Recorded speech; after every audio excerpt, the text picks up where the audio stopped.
শরীফের সূরা রহমানের 26 এবং 27 নং আয়াতে মোবারকা তেলাওয়াত করা হয়েছে, যেখানে আল্লাহ পাক রব্বুল আলামিন ইরশাদ করছেন, কুল্লু মান আলাইহা ফান, ভূপৃষ্ঠের উপর যত কিছু রয়েছে সব কিছুই নশ্বর।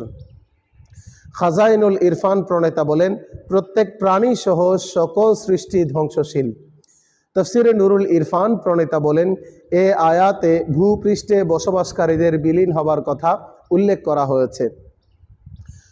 সূরা আনকাবুতের 57 নং আয়াতে বলা হয়েছে, কুল্লু নাফসিন যায়িকাতুল মউত, অর্থাৎ প্রত্যেক প্রাণীকে মৃত্যুর স্বাদ গ্রহণ করতে হবে।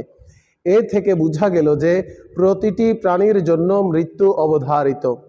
আয়াতগুলোর মধ্যে পারস্পরিক কোনো বিরোধ নেই। আল্লাহ পাক সুবহানাহু ওয়া তাআলা বলেন, ওয়ায়াবকা ওয়াজহু রাব্বিকা যুল জালালি ওয়াল ইকরাম, এবং চিরস্থায়ী হচ্ছে আপনার প্রতিপালকের সত্তা, যিনি মহামহিম ও উচ্চ মর্যাদা সম্পন্ন। তাফসিরে নুরুল ইরফান প্রণেতা বলেন, তিনি সৃষ্টিকে নিশ্চিহ্ন হবার পর তাদেরকে আবার জীবিত করবেন এবং চিরস্থায়ী জীবন দান করবেন, আর ইমানদারের উপর দয়া পরবশ হবেন। তাফসিরে নুরুল ইরফান প্রণেতা বলেন, মহান রবের মহান সত্তাও হচ্ছে চিরস্থায়ী, গুণাবলীও চিরস্থায়ী, আর সমস্ত সৃষ্টি বিলীন হয়ে যাবে। বোঝা গেল যে আল্লাহ তাআলার গুণাবলী ওয়াজিব, অর্থাৎ মহান স্রষ্টার গুণাবলী মহান রব থেকে বিচ্ছেদ্য নয়।